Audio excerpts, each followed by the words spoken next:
কখনো কখনো সংবাদকে মনে হয় যেন অন্ধকারের গহ্বর থেকে ভেসে আসা এক অদ্ভুত প্রতিধ্বনি, যে প্রতিধ্বনির ভেতরেই লুকিয়ে থাকে ভাঙনের গল্প, যুদ্ধের তীব্রতা আর মানুষের হারিয়ে যাওয়া স্বপ্নের খসখস শব্দ। বিগত কয়েক মাস ধরেই ইউক্রেন রাশিয়ার সীমান্তে জ্বলছিল উত্তেজনার আগুন, যা গেল 24 ঘন্টায় হয়ে উঠেছে আরও তীব্র। রাশিয়ার ব্যাটেল গ্রুপ সাউথের সেনারা এই সময়ের মধ্যেই ধ্বংস করেছে 230 জনেরও বেশি ইউক্রেনীয় সেনাকে, এমনটাই জানিয়েছেন গ্রুপটির মুখপাত্র ভাদিম আস্তাফিয়েভ। 29 নভেম্বর শনিবার এক প্রতিবেদনে তথ্য জানিয়েছে রুশ বার্তা সংস্থা টাস। মুখপাত্র ভাদিম আস্তাফিয়েভ বলেন, রুশ যৌথ বাহিনীর ইউনিট এবং আক্রমণকারী ড্রোন ইউনিটগুলো ইউক্রেনের 5টি সাজোয়া যুদ্ধযান, যার 3টি পশ্চিমাদের নির্মিত, 19টি অটোমোবাইল, 4টি ফিল্ড আর্টিলারি গান, একটি ইলেকট্রনিক ওয়ারফেয়ার স্টেশন এবং 4টি গোলাবারুদ ও জ্বালানির গুদামও ধ্বংস করেছে। এদিকে সেভেরক্স দিকের হামলাগুলোও ছিল আরও অবাক করা তীব্র।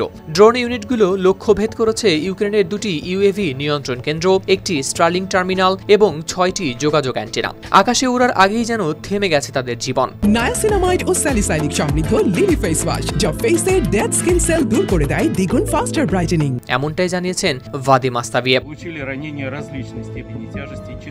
তিনি আরও জানান, ক্রামাতোরস্ক দিকের অবস্থা আরও ভয়াবহ। ড্রোন ইউনিটগুলো ইউক্রেনীয় বাহিনীর একটি স্থলভিত্তিক রোবোটিক কমপ্লেক্স ধ্বংস করে আর 18 অটোকপ্টার ভূপাতিত করে, একটি ইউএভি নিয়ন্ত্রণ কেন্দ্র, একটি স্টার্লিং টার্মিনাল, 3টি এফপিভি ড্রোন অ্যান্টেনা ও 3টি যোগাযোগ অ্যান্টেনাও আঘাত খানে। এছাড়া কনস্টান্তিনোভকার দক্ষিণ অংশেও থামেনি ড্রোন আক্রমণ। শত্রুর 3টি রোবোটিক সিস্টেম, একটি অস্থায়ী ঘাঁটি, 6টি ডাগআউট, সবকিছু মিশে গেছে ধুলোয়। এদিকে যুদ্ধের মাঠে আগুন আর রাজনৈতিক মঞ্চে চলছে অদ্ভুত এক অস্থিরতা। ক্রেমলিন জানায়, আন্তর্জাতিক সম্পর্কের ক্ষেত্রে রাশিয়া সবসময় শান্তির পক্ষে, তবে সম্ভাব্য সংঘাতের জন্য দেশটি সর্বদাই প্রস্তুত রয়েছে বলে মন্তব্য করেছেন ক্রেমলিনের প্রেস সেক্রেটারি দিমিত্রি পেসকভ। শুক্রবার রাষ্ট্রীয় টিভি চ্যানেল 1কে দেয়া বক্তব্যে তিনি জানান এই কথা।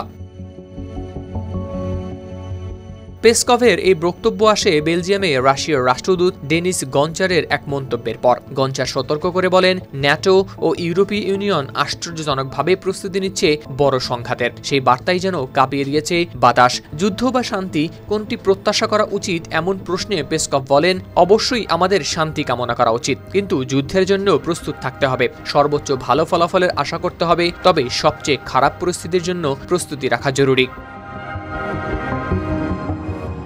হাওলাদার শামীম, RTV।